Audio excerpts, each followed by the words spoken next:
Hi, so a lot of these photos are going to be edited in black and white, and here's why. I learnt this working with Aaron. I think I wasn't as consciously aware of this as a photographer until I modelled with Aaron, and he showed me in particular the green in the hair you see here. So Aaron's always really particular about where we work when we're working out in nature. He tries to avoid areas that are like very much in leaf, green, lots of greenery basically. And this is why it is so tricky to edit out this green.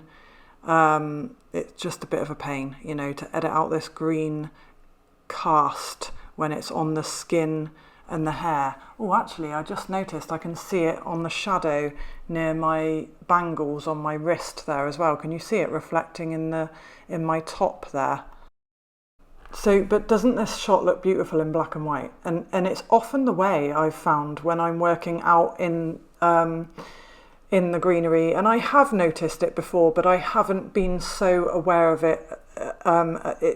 It's been brought to my attention working with Aaron that you can just be really choosy about the area, and you know if there's more brown than green, you're okay. So it's really good to be mindful of this on another level, really.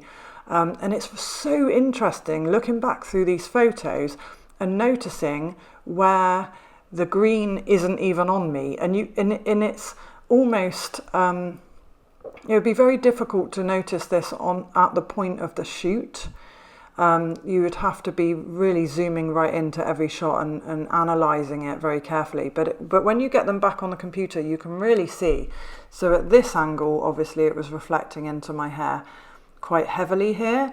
But I didn't turn around much, but shot from a slightly different angle, as you can see here, it's not reflecting in my hair. So it's really interesting to see this, and it reminds me that, you know, obviously not every area of full leaf and greenery is going to be completely impossible to get any shots. It's not that you won't get it right, it just means that you need to move around a lot, I think. I think if you move around a lot on a shoot and just accept that some images are going to have to be edited or put into black and white, you can make it work. So by moving around a lot, being aware of if you can see any green colour casts on the model's skin, clothes or hair, you can just reduce the chances of the whole shoot being obviously having this problem. If you move around a lot, you're going to get the variety and hopefully some images that aren't a problem. Right, so I also wanted to show you how, look at my face position here, tilted up to the light slightly, how the light is even on my face here. This is interesting to look at. And then looking down like this, obviously my face is in the shadow, which I quite like. I think it's quite complimentary. And just compare what happens when your model's face is tilted away from the sun, away from the light, towards the light. Here it's head on to the camera. Just becoming aware of this is really helpful to potentially reduce the amount of editing you have to do afterwards. So for example, again here I've got my hand up to my face on the left, obviously, and where my head's tilted up towards the light, you've got that horrible shadow casted from my hand. And obviously the bags under my eyes are accentuated, whereas looking down, like the one on the right, where my whole face is in the shadows, it's much more complementary. It's like an even facial tone. Do you see that? It's nice, I think, to edit some of the images with some drama, and I just wanted to show the difference here. Some of them have more impact when they're edited in this dramatic way. Excuse me.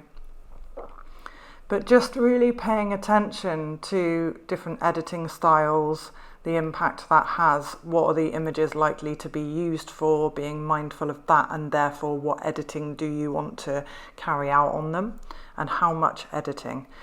So This one I wanted to talk about. I really don't like this photo of me, but I wanted to show you. Can you see where half my face is lit and the other half is in the shadow? Probably, I suppose, cast by my arm being up. Partly. And this, can you see how my face looks so much wider on the left? Obviously part of this could be my expression. I've got slightly wonky smile, but can you see that the face looks kind of wide on the left? And this really reminds me of you know, when I used to do studio lighting in people's homes, and I used to have a main light and then a fill-in light. And if I moved the fill-in light slightly further away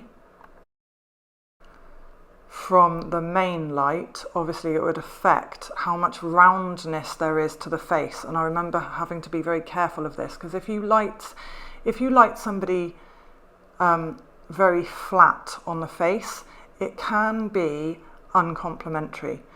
But obviously lighting them on one side looks odd, like this, right? So it's really good to just experiment, whether you're in natural light or you've got a main light and a fill-in light. I used to position my lighting very, very carefully so that it would give a slight roundness to the face to bring out the features, so your face doesn't look just flatly lit, but enough softness that it isn't harsh. It's not a harsh side light, which is where good diffusers and soft boxes come in.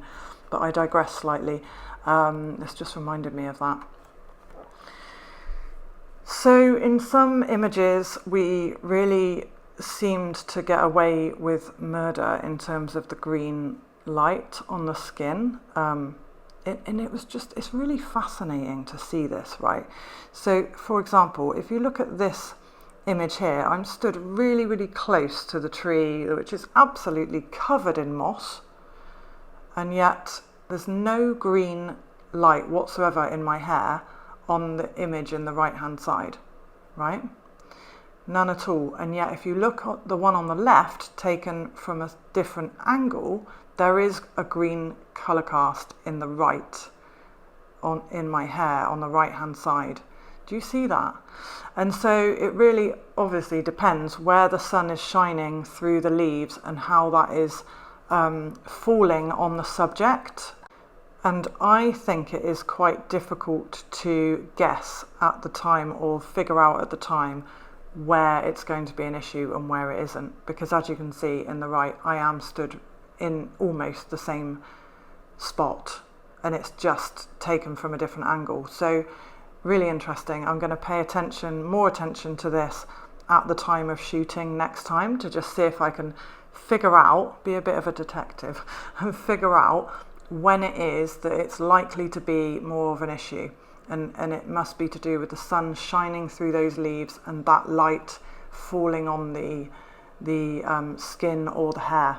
So really interesting, and it's great to delve into this and get a bit curious.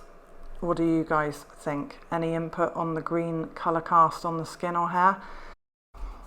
Just to note, I know I am going to have somebody turn up in the comments here and suggest that we use a fill-in flash on shoots like this. I know for myself, I definitely prefer not to go with a fill-in flash. I just like working with nature and the natural light that we have available to us at the time. And I'm sure that Aaron is favourable of that as well. Otherwise, he would suggest fill-in flash. So I like using fill-in flash, but I just find it can be quite harsh, can be quite flattening, and I don't know, I always err on the side of nature, really. So it's completely, of course, a matter of opinion with this, but yeah. We do take a reflector with us, and actually at one point, I think it was around about this time in the shoot, Aaron said, shall I go and get the reflector out the car to bounce a little bit of light into these shadows? And I talked him out of it. It was a hot day and a bit of a walk back to the car, mind.